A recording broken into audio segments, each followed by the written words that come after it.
रात का सन्नाटा था, चांद आधा छिपा हुआ, हवा भी अजीब सी सर्द थी। गांव के बाहर एक कच्चे रास्ते पर बूढ़ी मंगला एक लाठी के सहारे धीरे धीरे चल रही थी। उसकी उम्र लगभग 80 साल की थी, लेकिन उसकी आंखों में अब भी अजीब सी चमक थी। गांव में कोई उससे ज्यादा बात नहीं करता था, लेकिन हर कोई उसे जानता था, या यूं कहो उसके नाम से डरता था। वो बूढ़ी औरत इंसान नहीं रही, गांव के बुजुर्ग अक्सर कहते, जो भी उसके रास्ते में आता है वो वापस नहीं लौटता। मंगला पूरे गांव में अकेली रहती थी। उसके परिवार का कोई नामो निशान नहीं था। लोग कहते थे कि सालों पहले उसकी एक बेटी थी, जो रात के समय अचानक गायब हो गई। किसी ने उसे फिर कभी नहीं देखा। एक रात रघु नाम का एक युवक गांव में आया। वह अनजान था, शहर से आया था और इन कहानियों पर यकीन नहीं करता था। गांव के चौपाल पर जब उसे मंगला के बारे में बताया गया तो वह हंस पड़ा। अरे, ये सब सिर्फ मनगढ़ंत कहानियां हैं। बूढ़ी औरत को बेवजह बदनाम कर रखा है। गांव वालों ने उसे बहुत समझाया, रात के समय उस औरत से दूर रहना, कभी अकेले मत जाना, लेकिन रघु ने इसे मजाक में उड़ा दिया। उस रात जब सब गांव वाले अपने घरों में थे, रघु अकेला घूमने निकला। गांव के बाहर की पगडंडी पर मंगला धीरे धीरे चल रही थी।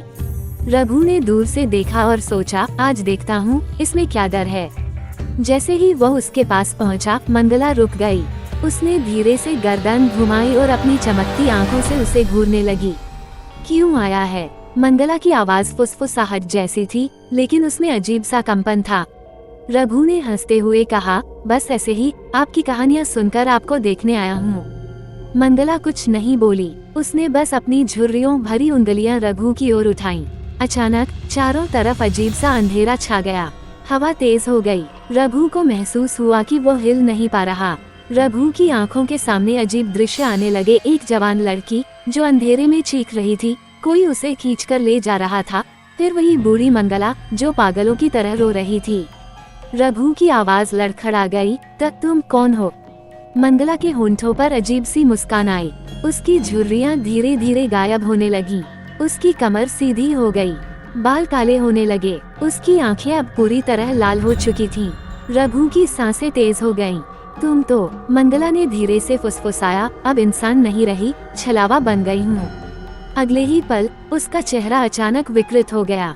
उसकी आंखें गहरी खाइयों जैसी काली हो गईं। उसके नाखून लंबी खुरदरी पंजों में बदल गए। रघु के मुंह से एक भी आवाज नहीं निकली। गांव में सुबह जब लोग बाहर निकले तो रघु कहीं नहीं था। उसकी पहचान के लिए बस उसके जूते पड़े थे और उन पर ताज़ा खून के धब्बे थे।